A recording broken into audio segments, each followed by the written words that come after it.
बिस्मिल्लाहिर्रहमानिर्रहीम। सबा अल इश्क। 31 अक्टूबर 1929 को गाजी इल्मदीन ने हस्बे मामूल तहज्जुद की नमाज अदा की और बारगाह इलाही में दुआ गो थे कि भारी कदमों की चाप सुनाई दी और कदमों की आवाज़ कमरे के सामने आकर रुक गई। गाजी इल्मदीन ने उधर देखा तो फांसी देने वाले अमले को अपना मुंतज़िर पाया। इस मौके पर दरोगा जेल की आंखों से शिद्दत जज्बात से आंसू बह निकले। आपने उससे कहा, गवाह रहना मेरी आखिरी ख्वाहिश क्या थी। आपने मामूल से भी कम वक्त में नमाज अदा की। इतनी जल्दी आखिर किसके लिए थी। आप उठे, आगे बढ़े, दायां पांव कमरे से बाहर रखा, मजिस्ट्रेट से कहा, चलिए देर न कीजिए, और उसके साथ लंबे लंबे कदम उठाए तख्तेदार की जानिब रवाना हो गए। रास्ते में एक कमरे के सामने से गुजरते हुए आपने हाथ उठाकर एक कैदी को खुदा हाफिज कहा। जवाबन उसने नारा रिसालत बुलंद किया।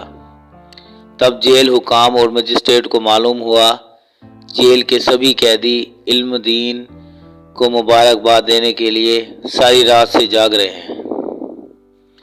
फिजा कलमा शहादत के विर से गूंज रही थी। आपकी आंखों पर स्याह पट्टी बांधकर स्याह लिबास पहनाया गया और आखिरी ख्वाहिश पूछी गई। फरमाया, फांसी का फंदा चूम कर खुद अपने गले में डालना चाहता हूँ।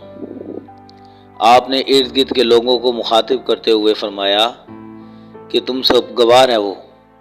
मैंने हुर्मत रसूल सल्लल्लाहु अलैहि वसल्लम के लिए राजपाल को कत्ल किया और गवाह रहना मैं इश्क़ रसूल सल्लल्लाहु अलैहि वसल्लम में कलमा शहादत पढ़ते हुए जान दे रहा हूँ। आपने बुलंद आवाज़ कलमा शहादत पढ़ा। फांसी के फंदे को बोंसा दिया। आपके गले में रस्सा डाल दिया गया। मजिस्ट्रेट का हाथ फिजा में बुलंद हुआ और एक खफीफ से इशारे के साथ तख्ता उनके पाँव के नीचे से खींच लिया गया। चंद लम्हों में आपकी रूह एक कफस अंसरी से परवास कर गई कि मोहम्मद से वफा तूने तो हम तेरे हैं। ये जहाँ चीज़ है क्या, लोहो कलम तेरे हैं। उनके वालिद और दीगर मुसलमान इंतज़ार में थे हुकाम इनके हवाले लाश करें, लेकिन हुकाम ने लाश मुसलमानों के हवाले ना करने का फैसला किया कि एहतजाज, जलसे, जुलूस होंगे। उनके जनाजे में कैदियों के अलावा मियाँ वाली के मकामी मुसलमान थे। उनकी शहादत के बाद एहतजाजी मुजाहरे, जलसे, जुलूस हुए। कई मुसलमानों को 6 माह कैद और जुर्माने किए गए। गाजी इल्मदीन शहीद की पाक लाश को मियाँ वाली के कैदियों के कब्रिस्तान में दफना दिया गया। ये खबर फैलने पर एहतजाज शुरू हो गया। बिला आखिर 4 नवंबर को मुसलमानों का एक वफद governor Punjab Geoffrey de Mont से मिला और चंद शराइत के तहत मुसलमानों का मुतालबा मंजूर कर लिया गया। 14 नवंबर को इनकी नाश डिप्टी कमिश्नर की कोठी पर लाई गई, जहां इसको एक तैयार करदा ख़ास बक्स में महफूज कर लिया गया। गोरकर नूरदीन ने बताया, 2 हफ्ते गुजर जाने के बावजूद नाश में ज़रा भर भी ताफुन नहीं था और नाश से मैसूर कुन खुशबू आ रही थी।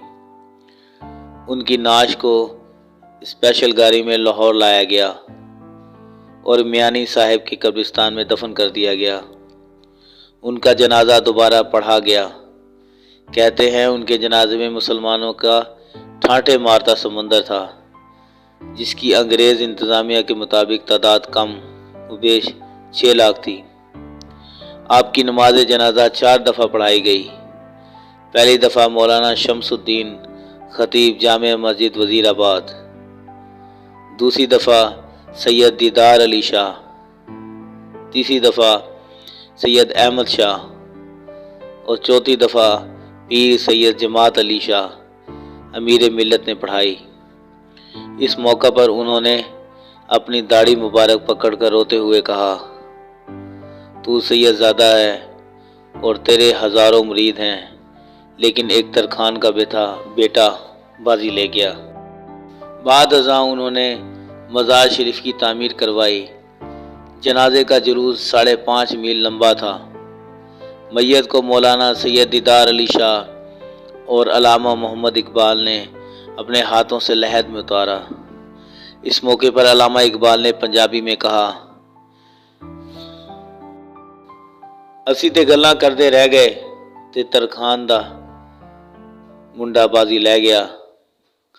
हम तो बातें करते रह गए और तरखानों का लड़का बाजी ले गया। मैयत जिस चारपाई पर लाई गई उसके साथ लंबे बांस बांधे गए थे ताकि ज़्यादा लोगों को कंधा दे सके, और लाखों लोगों ने कंधा दिया भी, मगर चंद साहब ने पगड़ियाँ खोलकर उनके साथ साथ बांध दी ताकि लोग इसको बांध हाथ लगाकर कंधा देने की सूरत पैदा कर सकें। गाजी साहब का मज़ार पाक लाहौर के मशहूर कब्रिस्तान मियानी साहब नज़्द चौरजी चौक लाहौर में आज भी मर्ज अखलाक है। 30 और 31 अक्टूबर की दरमियानी शब को आपकी बरसी बड़ी धूमधाम से मनाई जाती है। अल्लाह ताला हम सब को भी गाजी इल्म-दीन शहीद जैसी मोहब्बत रसूल सल्लल्लाहु अलैहि वसल्लम अता फरमाए। आमीन रब्बुल आलमीन। जज़ाकल्लाहु खैर।